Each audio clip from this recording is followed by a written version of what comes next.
Back in the dawn of the 1960s, three high school friends in El Cerrito, California formed a band. Calling themselves the Blue Velvets, the trio would play instrumental versions of jukebox classics at any dance they could secure a gig at. Those three friends were Doug Clifford, Stu Cook, and John Fogerty. After a while, John's brother Tom would join them to add vocals to the group, and this decision would eventually lead to them getting signed to Fantasy Records, where co-owner Max Weiss would make a decision that would change all of their lives forever. After changing their name from the Blue Velvets to Vision, and then to the Gollywogs, a name which the group unanimously hated, he decided to take older brother Tom away from the mic and make younger brother John the lead guitarist and vocalist, a move which they all agreed was the right thing to do.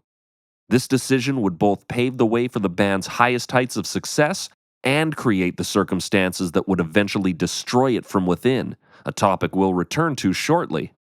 In any case, a few years and a few flops later, Fantasy Records was sold to Saul Zaentz, who, despite seeing no real success, kept the band on the label, and allowed them to do something that they'd been begging to do for some time: drop the title of the Gollywogs and rename themselves.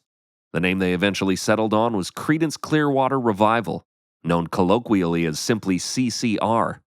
With that name change came almost instant fame and success.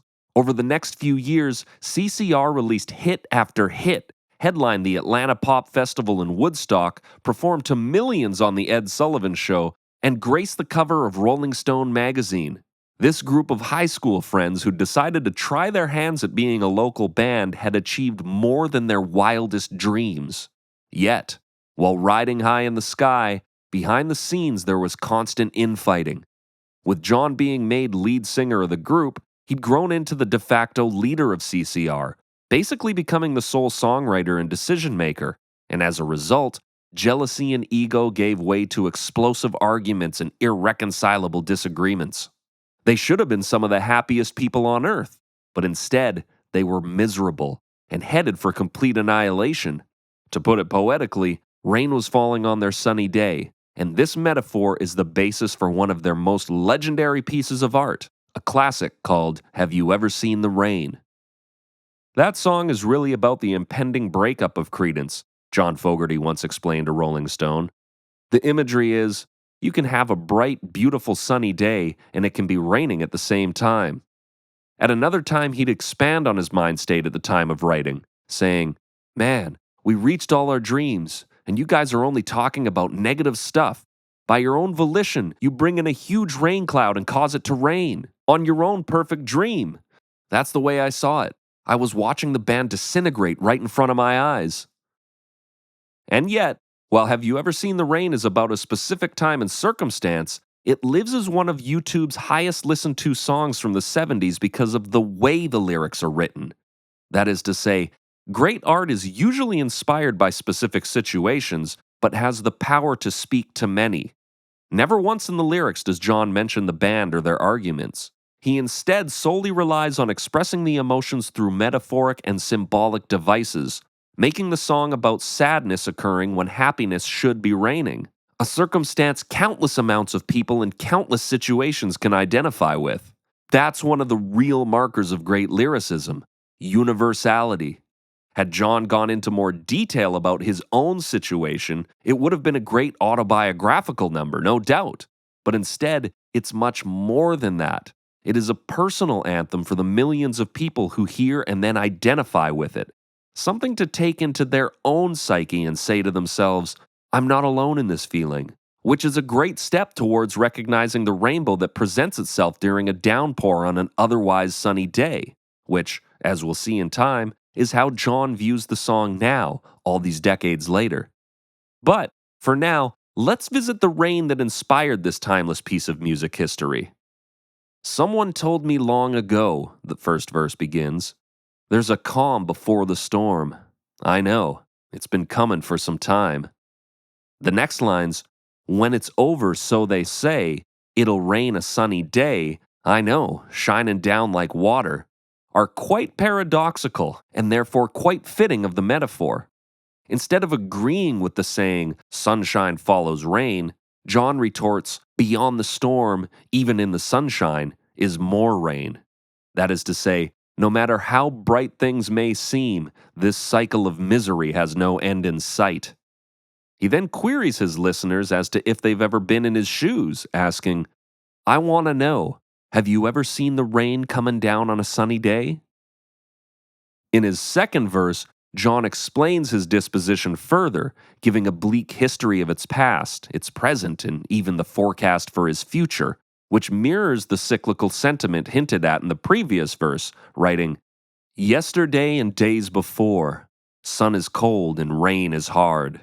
I know, been that way for all my time. Till forever on it goes, through the circle, fast and slow. I know, it can't stop. I wonder, have you ever seen the rain coming down on a sunny day?